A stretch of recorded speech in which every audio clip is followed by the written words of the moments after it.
আমি নিজেকে food historian কখনোই বলি না, কারণ food history is a specific subject. তার জন্য পড়াশোনা করতে হয়, কিছু জিনিস পাস আউট করতে হয়, ডিগ্রি লাগে, পেডিগ্রি লাগে, যা কোনটাই। আমি যেটা করি, আমি বহু গল্পকে একটা জায়গায় জড়ো করি। বিরিয়ানি নবাব আশফাকুল্লাহ বানিয়েছিলেন, নাকি সাউথ ইন্ডিয়ার উঞ্চুরু থেকে এসেছিল, না পারস্যর বিরিঞ্জ থেকে এসেছিল, সেই তর্কে যাওয়ার থেকে আমি পছন্দ করি চটপটা গল্পকে এক জায়গায় রাখা। এবার তোমার যা ইচ্ছে ভাই তুমি শোনো। আমার নিজের মনে হয় কি, একটা জীবন না মানুষকে সব শিখিয়ে দেয়। যখন তোমার সামনে বিভিন্ন রকম সিচুয়েশন আসবে, পৃথিবীতে একটা লোক তার মতো করে সব শিখে দেয়, এবং যে বলে শিখতে পারবো না, তার মতো বোকা জীবনে ঘটিনি। আমি নিজেও জানি না 3 বছর পরে বা 5 বছর পরে আমি কি কাজ করবো।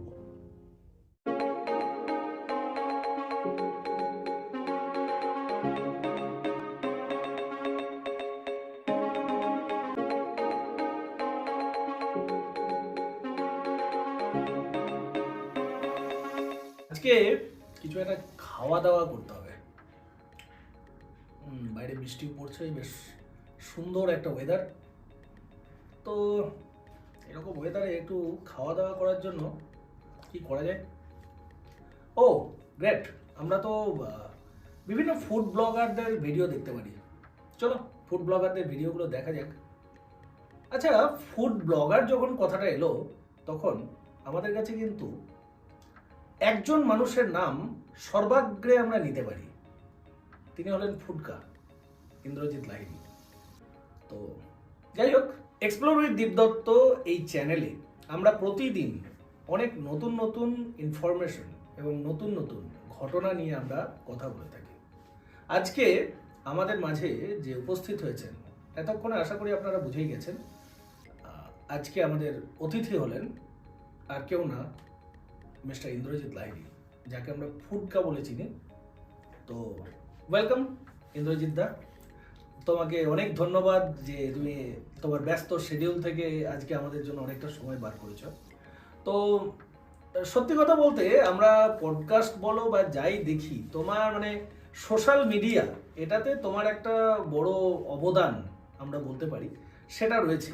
তো তোমার হঠাৎ করে এই যে শুরু, মানে যখন আমরা হয়তো অর্কুট, ফেসবুক এই জায়গাতেও আসেনি, তখন তার আগে থেকেও হয়তো তুমি লেখো, আগে তুমি লিখতে, আমি যেটা যা স্টাডি করে জানি। তো লেখার পরে আস্তে আস্তে তুমি ভিডিওগ্রাফিতে আসো, এবং ভিডিওর মাধ্যমে তোমার যে বক্তব্য, তোমার যে স্টোরি টেলিং, এই যে ব্যাপারটা, যেটা তুমি নিজেকে কথক ঠাকুর বলেও অনেক জায়গাতে বলো, তো সেই জায়গাটা তুমি শুরু করলে। তো এটা কেন, কিভাবে, এটা যদি একটু আমাদের পডকাস্টে একটু বলো আর কি। খুব সহজ। কি হয়, বাঙালি হিসাবে না আমাদের সবসময় যে কোনো ব্যাপারে পৃথিবীর একটা বক্তব্য থাকে, সেটা ঠিক হোক, ভুল হোক, ভালো হোক, খারাপ হোক, বক্তব্য একটা জীবনে সবকিছুর থাকে। এবার আমি প্রথম যখন সোশ্যাল মিডিয়ায় অনলাইনে বক্তব্য পেশ করতে শুরু করি, তখন অর্কুটের সময় আমরা স্ক্র্যাপ লিখতাম। যদি যারা দেখে থাকেন, যদি প্রাগৈতিহাসিক যুগের হন, স্ক্র্যাপ মনে থাকবে। তারপরে হলো ফেসবুকে আমার এক বন্ধু আমাকে বললো, এখন সে ছেলেটি জার্মানিতে থাকে, যে ফেসবুকে লেখাগুলো হারিয়ে যায় কোথাও না কোথাও। ইনফ্যাক্ট এখনো আমরা যদি দেখি, 6 মাস আগে আমি নিজে কি লিখেছি সেটা খুঁজে বের করা প্রায় অসম্ভব, মানে বহুবার স্ক্রল করতে হবে। তখন লেখা শুরু করি ওয়ার্ডপ্রেসের একটি ফুড ব্লগে, মহা মুশকিল, যেটা এখনো চলছে। গত সপ্তাহে বোধহয় লেটেস্ট লেখাটা লিখেছি, খুব একটা কেউ পড়ে না, দ্যাটস এ ডিফারেন্ট ইস্যু। তো মহা মুশকিল চলতে থাকলো। 2016 সালে আলাপ প্রথম হলো মীর আফসার আলীর সঙ্গে একটি ফুড ওয়াকে গিয়ে। তখন মোটামুটি আমি জোম্যাটোয় রিভিউ লিখছি, ব্লগে রেগুলারলি লিখছি, এবং মীরের প্রপোজালে শুরু হলো ফুডকার আমি একজন কোফাউন্ডার। ফুডকার পরে আমরা যেটা দেখলাম, 2017 থেকে পৃথিবীটা ক্রমশ পড়ার থেকে ভিজুয়াল মিডিয়ামে শিফট করে যাচ্ছে। ভিজুয়াল মিডিয়ামে শিফট করা যাচ্ছে মানে কি, লোকে সেম জিনিস দেখছে বেশি, পড়ছে কম। এবার ফুডকা তো চলছে, বা এখনো চলছে, হয়তো এখন একটু ফরম্যাটটা পাল্টে গেছে, একটু সিরিয়াস হয়ে গেছে। তারপরে হঠাৎ একটা সময় আমরা রিয়েলাইজ করলাম যে একটা বড় সেগমেন্ট আছে বয়স্ক মানুষদের, যারা কিনা অনলাইনটাও দেখেন না, তাদের কাছে বই মানে বইটা খুলে পড়ে। আমার মা তার মধ্যে একজন ছিল।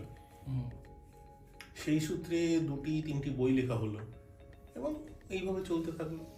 এবার সোশ্যাল মিডিয়া যদি বলো, অনাচার্য সোশ্যাল মিডিয়ায় অত্যন্ত ল্যাদ একজন জীব।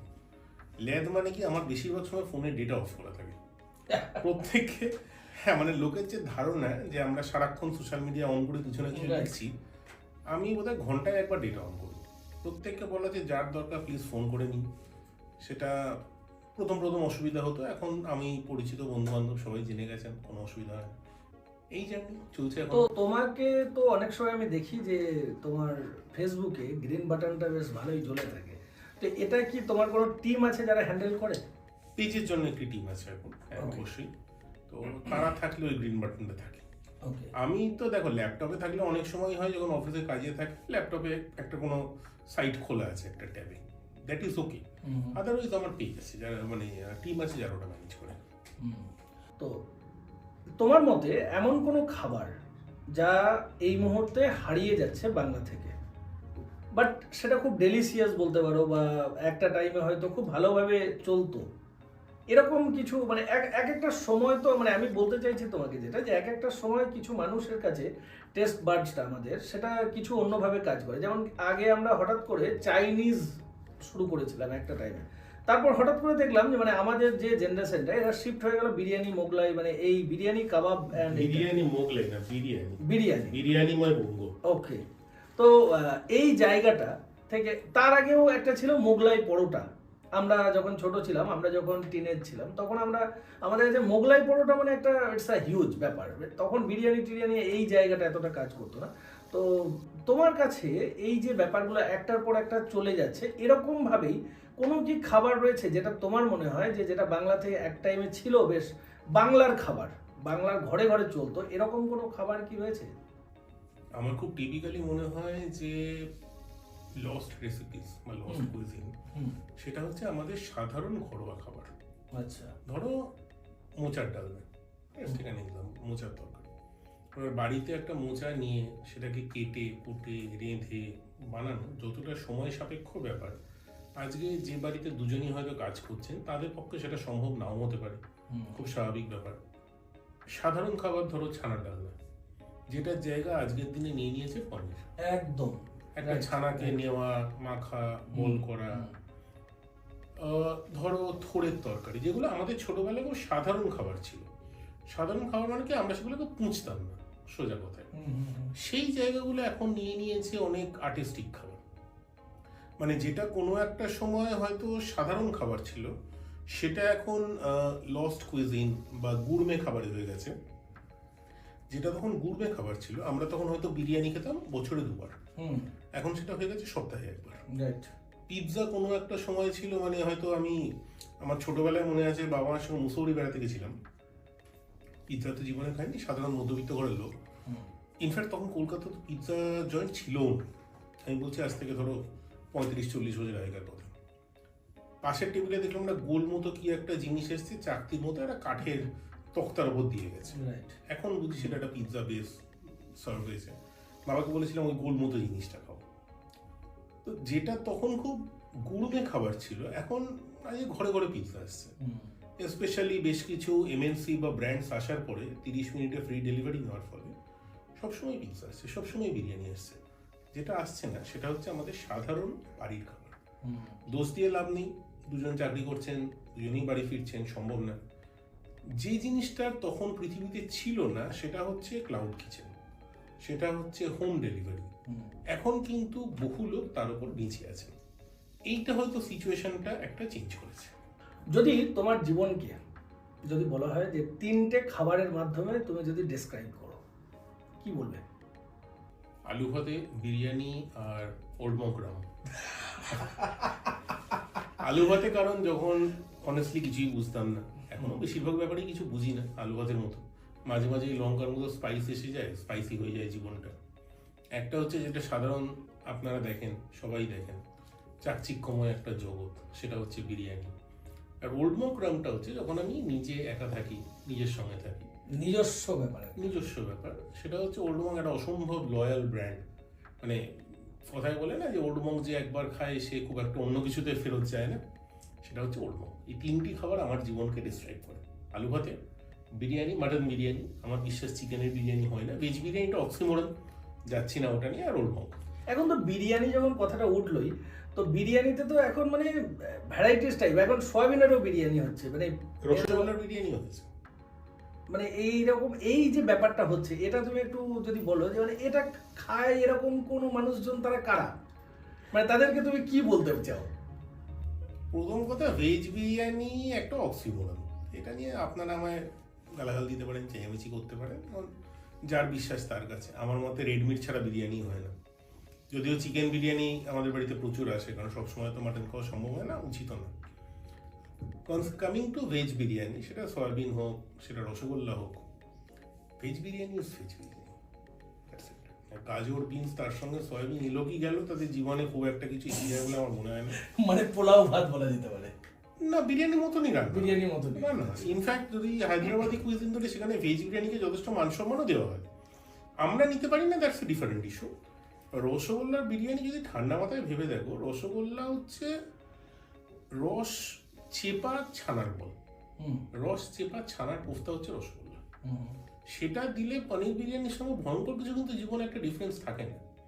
কোনো একটা সময় কলকাতার একটি রেস্টুরেন্ট বা হোটেল রাদার একটা বিরিয়ানি ফেস্টিভ্যাল করে, এবং সেখানে বাজারে, কোট অ্যান্ড কোট বাজারে, প্রথম এই জিনিসটা আছে রসগোল্লার বিরিয়ানি।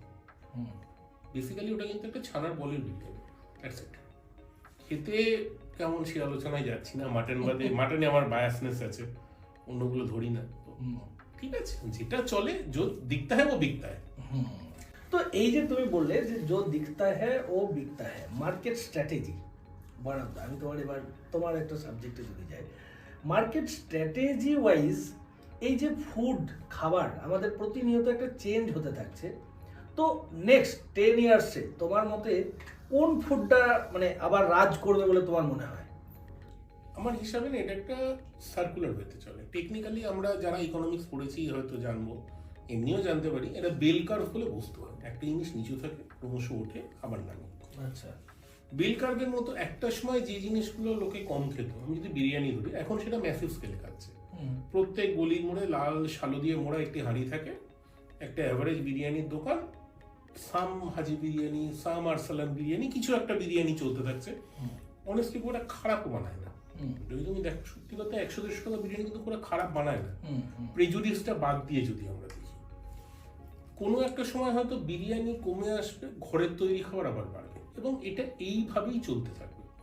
হ্যাঁ, আজকে যেটা টিপিক্যালি হয়তো ফ্যান্সি ফুড বলা হয়, সে সুশি ফর এক্সাম্পল, বা লাজানে, সেগুলো আমি জানি না, কিন্তু যে জিনিসটা আলটিমেটলি বাড়ির কাছে পাওয়া যায় এবং পকেট ফ্রেন্ডলি প্রাইসে পাওয়া যায়, সেটাই থাকবে আগামী 10 বছর, কেন আগামী 50 বছর।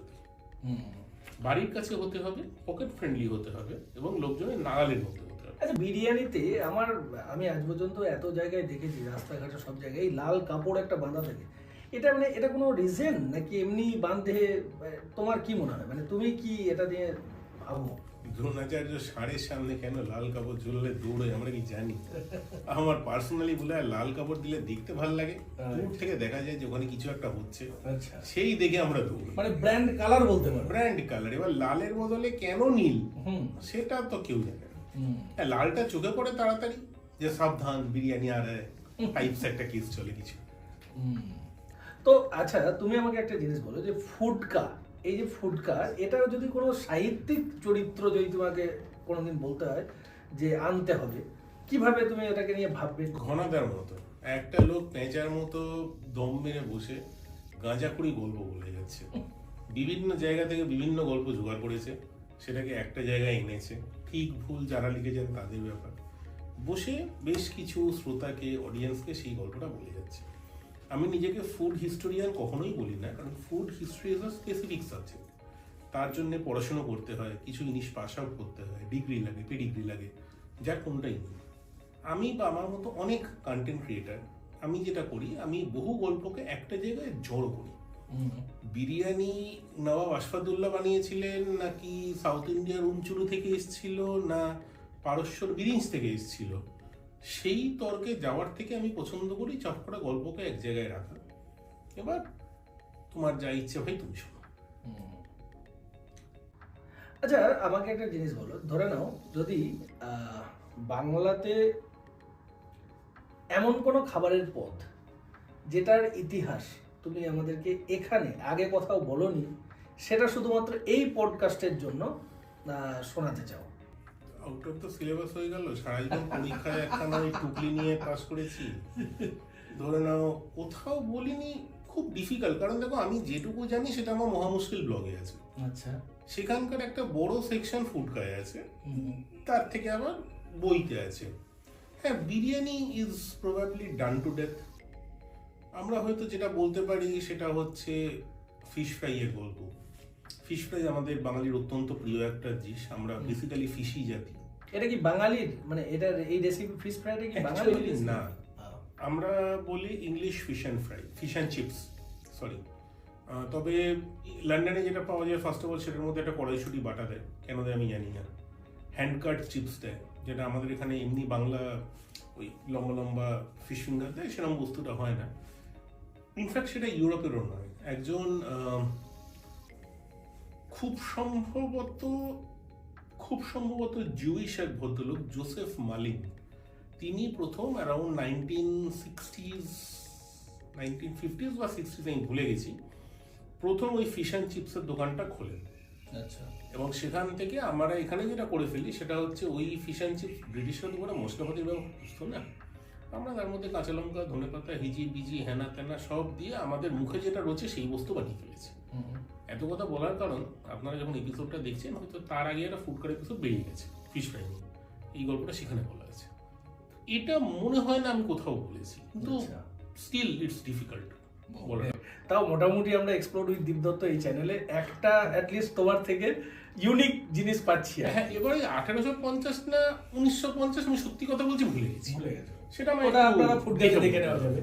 হ্যাঁ, ওটা যারা দেখবেন আমাদের দর্শক বন্ধু এবং যারা শ্রোতারা রয়েছে তারা ফুডকাতে একবার দেখে নেবে ওখান থেকে। আমরা এই যে ফিশ ফ্রাইয়ের গল্পটা শুনছিলাম, শুনতে শুনতে তুমি একটা বললে যে কোনো একটা জায়গাতে আমরা কি করি, আমরা আস্তে আস্তে, মানে যেমন বিরিয়ানিতেও আমরা দেখি যে বিরিয়ানি হয়তো যদি আমরা সাপোজ যদি আমরা ম্যাক্সিমাম লোক শুনি যে হায়দ্রাবাদে জন্ম বলা যায়, মানে আমাদের মতো যারা লেম্যান একদম, যারা এত কিছু পড়ে টড়ে না, বিরিয়ানি পেলো তো বিরিয়ানি খেয়ে নেওয়াটাই হচ্ছে তাদের সব থেকে ভালো জিনিস, এত কিছু রিসার্চ ফিসার্চে যাওয়ার দরকার নেই। তো সেই জায়গা থেকে যদি দেখা যায় তো বিরিয়ানি একটা টাইমে প্রচন্ড স্পাইসি ছিল। আমি আবার শুনেছি এমনও অনেক জায়গা আছে অনেকের কাছে যে হায়দ্রাবাদে কিলো দরে নাকি বিরিয়ানি বিক্রি হয়। হায়দ্রাবাদেও হয়, কলকাতাতেও হয়। সে তো এখন এই কনসেপ্টটা এসেছে অনেক বছর, অনেক বছর আগে। যাই হোক, তো সেই জায়গা থেকে আমরা ভাই একদম সিম্পল হাজি বিরিয়ানি থেকে স্টার্ট করেছিলাম। 50 টাকা, হ্যাঁ, এক প্লেট বিরিয়ানি, তার থেকে কিছু খাবো। তখন আমরা যখন চাকরি করতাম এক টাইমে, তো তখন আমাদের কাছে খাওয়া দাওয়া আসবে, ভাত ডাল তরকারি, এত কিছু খাওয়ার দরকার নেই বাবা, একটা বিরিয়ানি নিয়ে নাও, এক প্লেট বিরিয়ানি, একটু রায়তা, সুন্দর খাওয়া হয়ে গেল, 50 টাকায় হয়ে গেল। তো যেটা কথাটা আমি বলতে যাচ্ছিলাম সেটা হচ্ছে যে আমরা এই যে কখনো দেখেছি যে স্পাইসি, কখনো দেখেছি কিলো দরে, বাট কলকাতার মানুষ এদের একটা আলাদাই ব্যাপার আছে যে চাইনিজ কেউ একটা অন্য রকম ভাবে প্রিপারেশন করে নেয়, নিজের মতো করে, নিজের মতো ভাবে বানিয়ে নেয়। তেমনি এই যে আমি অনেক সময় উড়িষ্যা থেকে বিরিয়ানি ট্রাই করেছি, তো তখন দেখলাম যে ওখানে আবার ছোট ছোট পিসেস অনলি, এই যে আমাদের একটা বেশ 200 গ্রামের একটা মাটন পিস, এটা মিসিং। আবার আলু একটা হাফ পোর্শন বড় সড়ো আলুর তো চিরন্ত। তো এই আলুর যে ব্যাপারটা, এটাও আমরা দেখেছি যে ওখানে পাওয়া যায় না। আর কলকাতাতে কিন্তু এই আলু ডিম সঙ্গে বিরিয়ানি, মানে এই রাজুদার পরোটার মতো আর কি, একটা আপেল পেঁয়াজ কাঁচা লঙ্কা 20 টাকা, এই যে একটা ব্যাপার এখন চলছে, খুব চলছে ফুড ব্লগে। তো এটা কি এবার আমরা সিরিয়াসলি অ্যাপার্ট ফ্রম জোক, আমি যেটা জানতে চাইছি যে এটা কি টাইম টু টাইম কোনো কোনো জায়গা অনুযায়ী কি ওই বস্তুটা চেঞ্জ হয়ে যাচ্ছে? এটা তোমার কি মনে হয়? দেখো, ভারতবর্ষ এমন একটা দেশ না যেখানে বহু রকমের খাবার পাওয়া যায়। অনেস্টলি যদি আমায় জিজ্ঞেস করো, আমি ভারতে প্রচুর ঘুরে বেড়াই, সেটা একা হোক, দোকা হোক, ঘোরার স্বার্থে হোক, লেখার জন্য, যাই হোক, আমি অন্তত 30-40 রকমের বিরিয়ানি খেয়েছি। এবং 30-40 রকম? 30-40 রকম, যেটাকে ধরো আমরা খুব strategically east, West, north, south, central হিসেবে ভাগ করতে পারি। সব থেকে বেশি ভ্যারাইটির বিরিয়ানি আমি নিজে দেখেছি সাউথ ইন্ডিয়া। আমরা যেটাকে বলি না যে খালি তেঁতুল পাতা আর টক দই আর মাংস ভাত, এইগুলো তো হেঁটা করি, কিন্তু ওখানকার যে বিরিয়ানির ভ্যারাইটি, সেটা আম্বুর হোক, সেটা চেট্টিনাড হোক, সেটা থালাকাপাট্টি হোক, যাই হোক, সেটা আনবিলিভেবল। আমরা যদি দেখি লখনৌ, যেটা আর কি আমাদের এখানকার কলকাতা বিরিয়ানির দাদামশাই, সেই বস্তুটি অন্যরকম। যদি কলকাতা বিরিয়ানি সেটা একরকম, যদি দেখি ব্যারাকপুর বিরিয়ানি সামান্য 30 কিলোমিটার গিয়ে, সেটা আর এক অন্য জিনিস। মানে সেটা দাদা বৌদি হোক, ডিবাপি হোক, সে অন্য পৃথিবী। সেটার সঙ্গে কলকাতা বিরিয়ানির ধারে কাছে কোনো মিল নেই। একদম 500 কিলোমিটার গেলে উড়িষ্যায় যে বিরিয়ানি হয়, সেখানে গুলকাল দেওয়া হয়, কিছুটা উপরে আসামে আর এক ধরনের হয়। ফলে এটা এখানে মজার গল্প বলি। আমার নিজের জীবনে একটা গর্ব ছিল যে 40 রকম বিরিয়ানি খেয়ে আমি বিরাট কিছু একটা করে ফেলেছি, বিরাট তোপকাজ হয়ে গেছে। আমরা একটা চ্যানেলকে আমি নিজে খুব ফলো করি, তোমার হয়তো মনে থাকবে, এনডিটিভি তো Rocky and Mayur, highway on my plates. যারা একটু পুরনো দেখেন তারা মনে থাকবে। তাদের সঙ্গে কলকাতার একটি শুটে আমি অ্যাসিস্ট করতে যাই, কারণ আমি অনেস্টলি তাদের ফ্যান বয়। তারা বললো চল, আমি খুব গর্ব করে পোস্ট করে বললাম আমি 40 রকম বিরিয়ানি খেয়েছি, সব জানি, হ্যান ত্যান। তারা খানিকক্ষণ দাড়ি ফাড়ি চুলগুলো বললো, দেখো আমরা তো অতটা জানি না, 100 রকম খেয়েছি, তারপরে এখনো অনেক বাকি আছে জীবনে। 100 আমি যদি ধরে নিই এদিক সেদিক করে, সেটা 100ও হয়, 75ও হয়, still that is way more what I have to do. ফলে সেদিন ওই ব্যাপারে যেটুকু অহংকার ছিল সেটুকুও চলে গেছে। মানে এই যে ব্যাপারগুলো, মানে সিরিয়াসলি আলোচনাটাতে আমরা যে ধরো মাছের ঝোল, আমি খুব সহজ উদাহরণ দিচ্ছি। মাছের ঝোল আমাদের পশ্চিমবঙ্গে হয়তো 10 রকম, এক এক মাছের এক এক রকম ঝোল, জিরে বাটার গুঁড়োর ঝোল, কালো জিরের ঝোল, পেঁয়াজ কুচি দিয়ে ঝোল, হ্যান ঝোল, ত্যান ঝোল, এই মাছের এক ঝোল, ওই মাছের তাই ঝোল, সামান্য মুসুর ডাল অনেক রকম ফোড়নে হয়। অ্যাকচুয়ালি বাঙালি খাবার, বাঙালি কুইজিন যতটা ভ্যারাইটি দেওয়া হয়, ভারতে অন্তত খুব কম কুইজিনে অত ভ্যারাইটি। ইনফ্যাক্ট একটা বাজে বক্তব্য ছিল না, বাঙালি মাছলি খাতা। খাতা তো খাতা, বেশ কর্তা। আসল কথা হচ্ছে আমাদের যে ভেজিটেরিয়ান কুইজিনের ভ্যারাইটি, সম্ভবত গুজরাট বাদ দিলে ভারতবর্ষে খুব কম আছে, এবং এটা বকটুকে বলা যায়। তৃতীয়ত, ফ্রেঞ্চ কুইজিন বাদ দিলে বাঙালি কুইজিনে একটা কোর্স বাই কোর্স চলে। কোর্স বাই কোর্স মানে কি, আমরা আগে শুক্তো খাই, তারপরে ডাল খাই, তরকারি খাই, মাছ খাই। আমরা কিন্তু প্রথমে মাছের ঝোল খেয়ে শেষ পাতে গিয়ে শুক্তো খাই না। ফেলুদার একটা বইতে এটা থেকে ধরেও ফেলেছিল সেটাকে। কিন্তু অন্য প্রভিন্সের খাবার দেখো, খানিক আগে এটা খেয়ে নিচ্ছে, আবার খানিক ওটা খেয়ে নিল, আবার এটা খেয়ে নিল। কোনো কোর্স বাই কোর্স যাবার ব্যাপার নেই। ফ্রেঞ্চ কুইজিনে আছে, অন্যগুলো কিন্তু অ্যাকচুয়ালি নেই। ফলে Bangali cuisine is an extremely evolved cuisine. তো সেটা তো কিছুটা কলার তুলে বুক ফুলিয়ে বলার মতো ব্যাপার না। আরো কিছু তোমার থেকে এরকম ব্যাপারে আরো জানতে চাই। এটা কোথায় কোথায় মাথায় এলো আর কি, ওই ঘনাদার মতো গাঁজার গল্প জড়ো করো, নিয়ে এক জায়গায় ছেড়ে দাও। না মানে এই যে প্রত্যেকটা খাবারের পিছনে একটা করে বেশ ভালো স্টোরি রয়েছে, একটা বেশ বড় গল্প রয়েছে, একটা ঘটনা রয়েছে। এই জায়গাটা কিন্তু মানে মনে হয় যে ভারতবর্ষের ওয়েস্ট বেঙ্গল আর তার মধ্যে কলকাতা, আমরা যখন কখনো বাইরে বিদেশে ভ্রমণ করার সুযোগ হয়, তখন সেখানকার খাবারের টেস্টটাই আমরা পাই না। আর আমি তো নুন আর লেবু ইউনিট ডাইমেনশন এনে আরেকবার রান্না করতে হয়। এক্স্যাক্টলি। তো সেইটা করে কষ্ট করে আমাকে করতে হয়। কিন্তু এখানে আমার মনে হয় সামাও কলকাতাতে লোকে খাবার টেস্ট করতে পারে, জিভের একটা যদি মানে বলা হয় যে জিভকে এখানে ঘুরিয়ে নেওয়ার জন্য জায়গা, তাহলে কিন্তু কলকাতা একটা সেই জায়গা একদম, এবং যেখানে বহু দেশের বহু খাবার এসে মিলেমিশে গেছে। ফলে এত রকম বুদ্ধি এক জায়গায় হয়েছে কিছু, এবং তারপরে আবার একটা নতুন ভ্যারাইটি বেরিয়েছে, মানে আপন করে দিয়েছে। তো এখন আরেকটা জিনিসও হচ্ছে যে হঠাৎ করে বাঙাল খাবার, এই কিছু সিলে বাটা, বাটা চিংড়ি, বাটা কুচো, মানে কুচো বাটা, মানে অনেক বিভিন্ন রকম বাটা টাইপের এই যে জায়গাটা, এই জায়গাটা নিয়ে যদি মনে হয় তোমাকে, যদি আমি বলি যে তুমি পার্টিকুলার তুমি কোনো রেস্টুরেন্ট ওপেন করছো, তাহলে তুমি 3টে বা 4টে খাবারের নাম বলো যেটা তোমার মনে হবে যে এটা আমি একদম হট সেলিং করা যেতে পারে, মানে ইউএসপি থাকবে এরকম। বাঙাল খাবার প্রথম হচ্ছে কাচ্চি বিরিয়ানি। লোকে বুঝুক না বুঝুক আগে কাচ্চি বিরিয়ানি খেতে দৌড়বে। মানে ঢাকায় তারা বাপের জন্য কাচ্চি বিরিয়ানি খায়নি, খায় না মাথায় মাথায় তাও জানে না, কিন্তু আগে কাচ্চি খেতে দৌড়বে। 1, 2 ডেফিনেটলি কালা ভুনা। কেন খায় লোক আমি জানি না, কিন্তু খায় প্রচুর। 3 হয়তো মুশকিল, বাংলাদেশের খাবারও না মানে অনেকটা ইউনিডাইমেনশনাল, মানে 3-4টে খাবারের মধ্যে ওরা থেকে গেছেন। এটা বললে প্রচুর লোকজন রেড়ে করে তেড়ে আসতে পারেন। এখন আমি ধরুন বাংলাদেশের খাবার শুধু ঢাকায় খেয়েছি, অনেস্টলি পাহাড়ের দিকে বা চট্টগ্রামে তো আমি যাইনি, ফলে সেটা বলা মুশকিল। মেজবানি খাবার একটা অন্য পৃথিবী জাগে। এই দুটো এবং হয়তো কিছু শিলেবাটা হচ্ছে আমাদের যেটা মাখা বা ভর্তা হতো তার খুঁড়তুতো ভাই, শিলনোড়ায় বাটা হয়, ফলে একটু ফাইব্রাস হয়, তো স্বাদ ভালো হয়। এককালে কলকাতায় একটি ক্লাউড কিচেন বানাতো, এখন আমি জানি না বেঁচে আছে না তিনি পঞ্চত্ব প্রাপ্তি করেছেন, কিন্তু এককালে বানাতো এই 3টি খাবার, ডেফিনেটলি কাচ্চি এবং কালাভুনা। তাহলে মোটামুটি এখান থেকে কিন্তু আমরা ইন্দ্রজিৎ দার থেকে একটা টিপস নিয়ে নিলাম, আমাদের যারা বন্ধুরা রয়েছেন যারা চাইবেন নতুন রেস্টুরেন্ট ওপেন করতে আর বাংলাদেশের ফুডকে নিয়ে যদি কেউ চান, তাহলে কিন্তু এই 3টে টিপস এরকম একজন ফুড ব্লগারের থেকে, মানে ফেমাস মানুষের থেকে টিপস হিসেবে আপনারা কাজে লাগাতে পারেন। Well and good. তো ইন্দ্রজিৎ দা, আরও তোমার কাছে তো প্রচুর কোয়েশ্চেন রয়েছে, মানে তোমার কাছে সব থেকে বড় ব্যাপার হচ্ছে তোমার এত এই জায়গাটা নিয়ে, মানে তুমি এত পড়াশোনা করো এবং এত আমি এই ব্যাপারেই পড়ি, জীবনে অন্য কোনো ব্যাপারেই পড়িনি ভাই।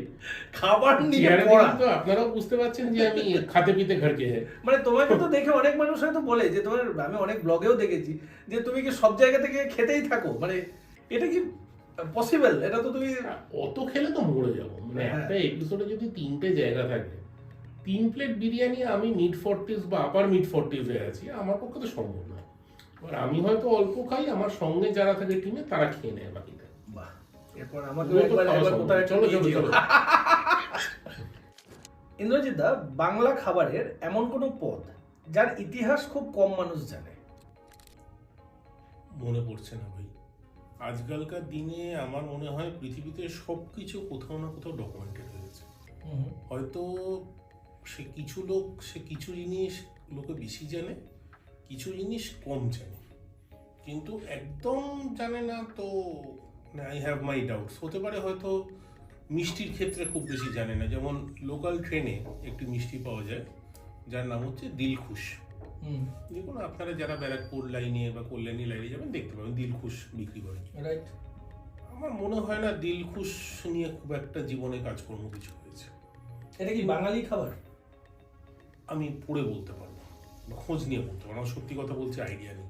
মানে দিলখুশটা তুমি যখন বললেই তো, মানে এটার সম্পর্কে কোনো আইডিয়া তোমার, মানে একটু স্টোরি কিছু মনে পড়ছে? আমি এটা পড়াশোনা করে বলতে পারবো, আইডিয়া নেই। No problem. আচ্ছা, এরকম কোনো খাবার আছে যেটা তোমার মনে হয়, মানে তুমি আছো বলেই এটা জিজ্ঞাসা করছি, আমাদের কাছে তো খাবার মানে খাবার মানে খাবার, তো তোমার কাছে ধরো না এরকম কোনো খাবারের স্টোরি যেটাতে ইতিহাস আছে বলা যেতে পারে, মানে কোনো খাবারের সঙ্গে হয়তো কোনো সংগ্রামের কথা লেখা আছে, কোনো ব্যাপার রয়েছে, যেমন এই ধরনের কিছু যদি স্টোরি ইনফ্যাক্ট আছে। বিরিয়ানি ধরো, অনেকে বলেন যে নবাব আশফাকুল্লাহ বলে এক ভদ্রলোক ছিলেন, যথেষ্ট দান ধ্যান করতেন। একটা তখন নজম ছিল, জিনকো না দে মৌলা উনকো দে আশফাকুল্লাহ, লখনৌ বলছে। এবার যখন লখনৌয়ে একটা ফেমাস দুর্ভিক্ষ হয়, গ্রেট ফেমিন অফ লখনৌ, সেখানে তিনি একটা স্কিম করেছিলেন যে ফুড ফর ওয়ার্ক।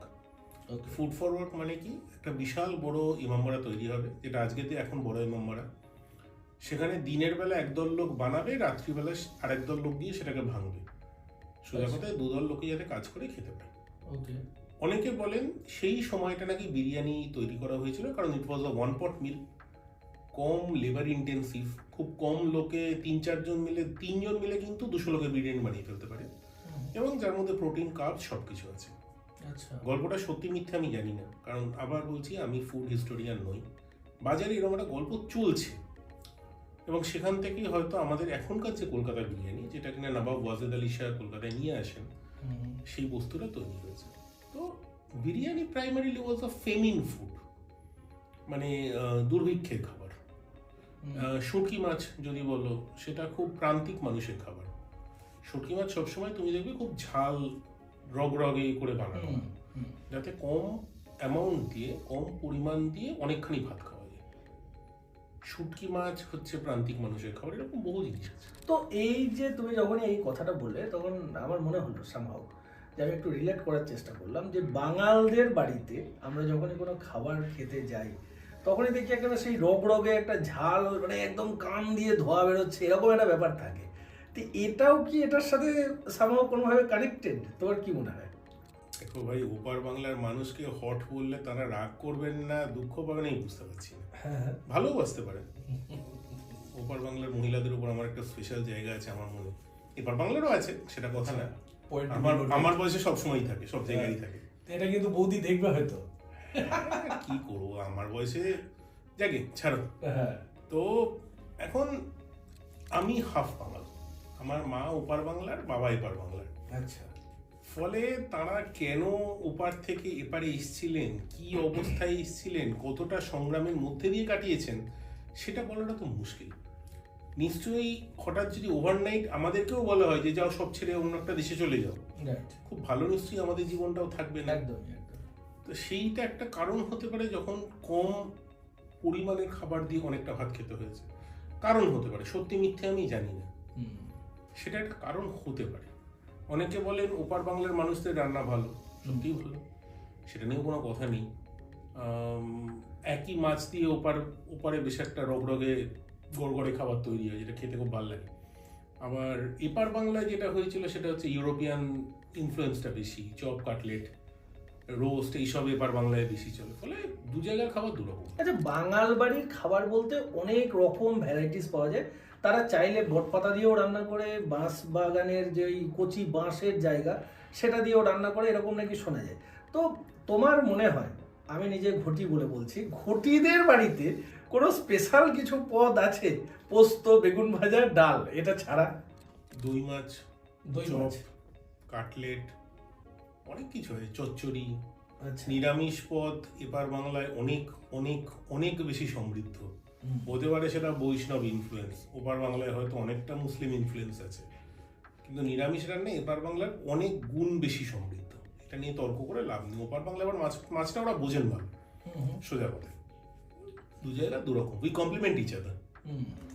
তো মিদনাপুর যদি তোমাকে বলা হয়, মিদনাপুরের খাবার দাবার আর বর্ধমান, বাঁকুড়া, বীরভূম এই সাইডের খাবার দাবার, দুটোর মধ্যে একটা ডিফারেন্স রয়েছে। পোস্ত, ক্রেডিট গোজ তো পোস্ত। আচ্ছা। মানে বর্ধমানে তো বোধহয় পারলে সকালবেলা পোস্ত খায়, মানে ব্যাপারটা খারাপ না, একদমই। পোস্তটা খেতে ভালো, বাটাও ভালো, চচ্চড়িও ভালো, সবই ভালো। হ্যাঁ, রুই মাছে পোস্ত তো দুপুরবেলা স্ট্যান্ডার্ড ফুড। এবার আমি জানি না বর্ধমানে পোস্ত আর মধ্যমগ্রামে বিরিয়ানি দুটোর দাম কম কিনা আমি জানি না, না হলে এত লোকে কি করে খান আমি সেটাও বুঝতে পারি না। আমাদের তো বোধহয় 100 পোস্ত কিন্তু অবস্থা খারাপ হয়ে যায়। আর মেদিনীপুরে তো অনেক কিছুই চলে ভাই, কিন্তু বর্ধমান বাঁকুড়া হচ্ছে পোস্তর সাম্রাজ্য। আর একটা তোমাকে যদি বলা হয় যে মুড়ি, এই জিনিসটাও আমরা বর্ধমান, বাঁকুড়া, বীরভূম এই সাইডে বেশ একটা চলে। মিদনাপুর বা এই যে বেল্টটা, কলকাতাকে যদি মাঝখানে রাখা হয়, দিয়ে যদি একটা সাইডের বেল্ট আর এই সাইডের বেল্ট করা হয়, তাহলে এদিকের ব্রেকফাস্ট হিসেবে তুমি কখনো কিছু দেখেছো যে স্পেশালিটি কিছু রয়েছে এরকম কিছু? ওই রাজুদার পরোটা, ফোনপে পরোটা। এটাকে আমাদের এডিট করতে হবে মনে হচ্ছে। না, এটা কোনো ব্যাপার না। ভদ্রলোক যেভাবে মার্কেটে টিকে আছেন, হ্যাঁ, আমি নিজে সেটাকে যথেষ্ট ভালোভাবে দেখি। It's a commendable thing. Right. গালাগাল লোকের সবাইকে দেয়, হ্যাঁ, ভদ্রলোকের হাব ভাব যে আমার নিজের খুব একটা পছন্দ তা না, ওই উদ্ভট আচরণ। কিন্তু কিন্তু উনি যেভাবে সোশ্যাল মিডিয়া ম্যানেজ করছেন সেটা আমার মতে একটা কমেন্ডেবল ব্যাপার। এই কথাটা যখন এলো তখন এই যে কিছু নাম দুজনে একজনের বললে তুমি, এরা বলছে যে আমরা হচ্ছে সোশ্যাল মিডিয়ার সেন্সেশন। খুব ভালো। তো তোমার মনে কি হয় যে এটা সম্পর্কে তোমার যদি কিছু বলা হয়? বিপ্লবী শুভেচ্ছা জানাই, আর কিছু বলেননি।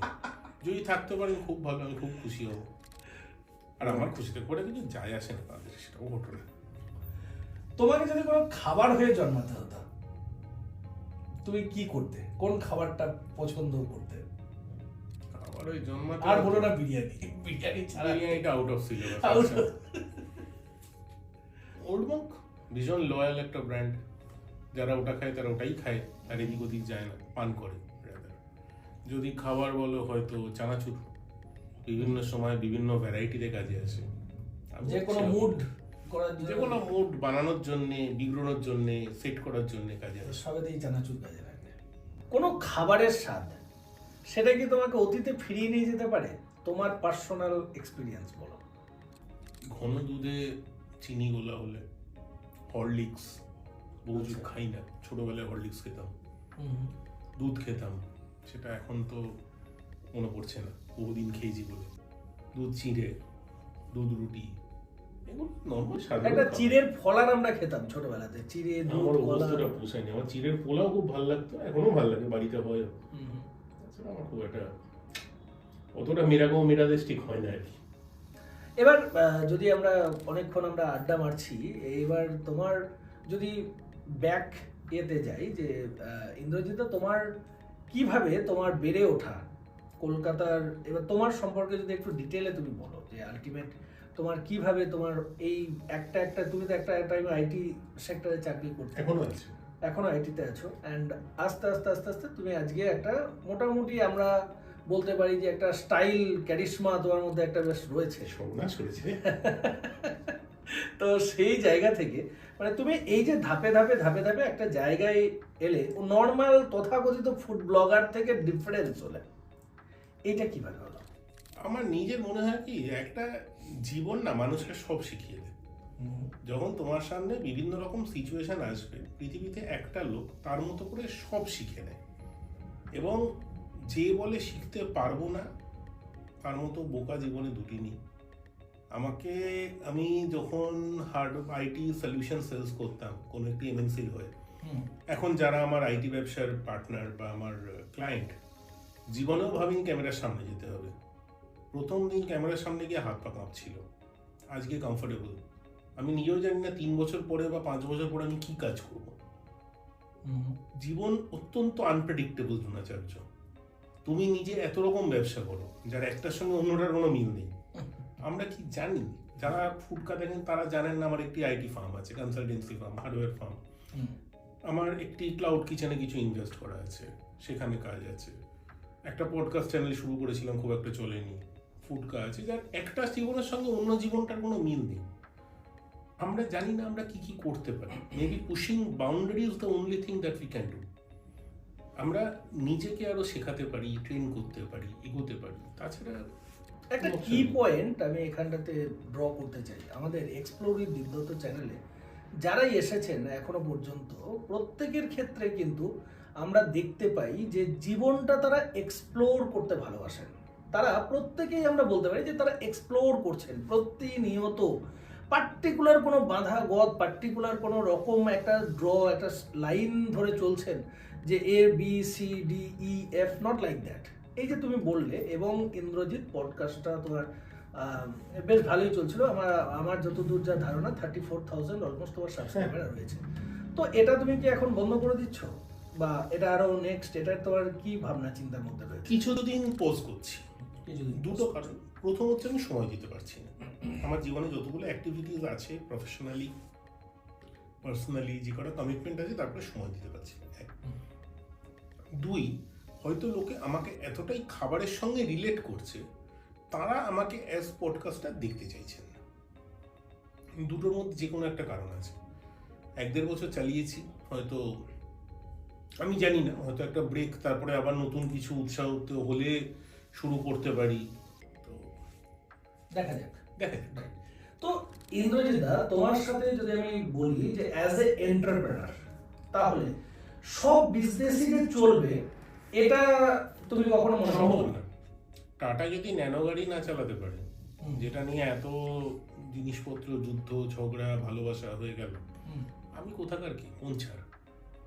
আজকে নেটফ্লিক্স ডিভিডি বিক্রি বন্ধ করে আজকে পৃথিবীর অন্যতম সেরা স্ট্রিমিং প্ল্যাটফর্ম হয়ে গেল, আমি কোথাকার কি?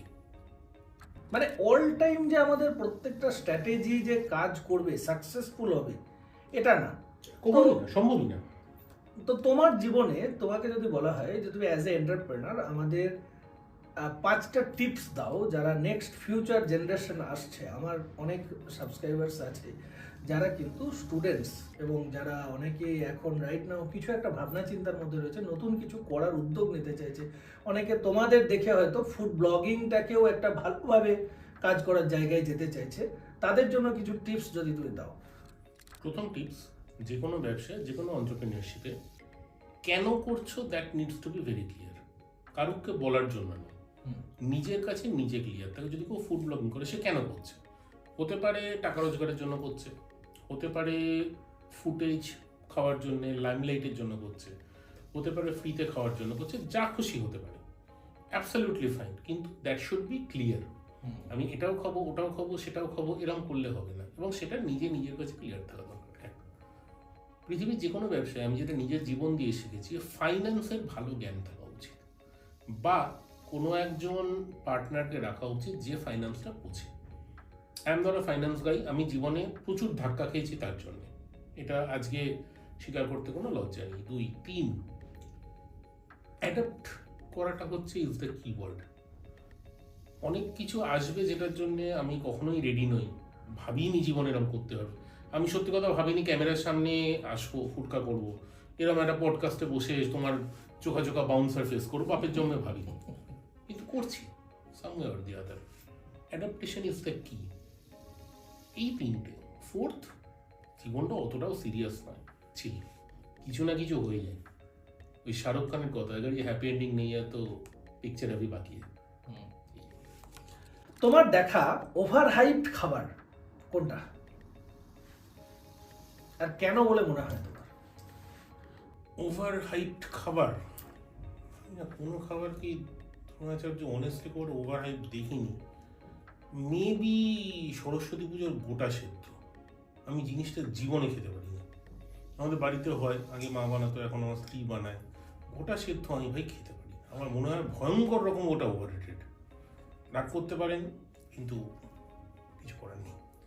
খুব ভালো লাগলো আজকে ইন্দ্রজিৎ দার সাথে আমরা এতক্ষণ একটা খুব ভালোভাবে একটা শুনলাম, অনেকটা ব্যাপারে জানলাম, যেগুলো ইন্দ্রজিৎ দার হয়তো অন্য কোনো পডকাস্টে আমরা পাবো না। তো আশা করছি ইন্দ্রজিৎ দাকে আমরা আবারও পাবো ইন ফিউচার। তো এখনকার জন্য আপাতত এক্সপ্লোর উইথ দীপদত্ত চ্যানেলটি আপনারা দেখছেন, আমাদেরকে এত ভালোবাসা দিচ্ছেন, এত সময় ধরে দেখছেন, তার জন্য ধন্যবাদ। নতুন নতুন অনেক মানুষজন আমাদের কাছে আসছেন, অনেক রকম তাদের ইনফরমেশন নিয়ে, অনেক রকম তাদের জীবনের কাহিনী নিয়ে। তো সেগুলো শোনার জন্য অবশ্যই এক্সপ্লোর উইথ দীপদত্ত চ্যানেলটি সাবস্ক্রাইব করে নিন, আর আরও দেখতে থাকুন, জানতে থাকুন, আবার এক্সপ্লোর করতে থাকুন। ধন্যবাদ, দেখা হচ্ছে। দেখা হচ্ছে।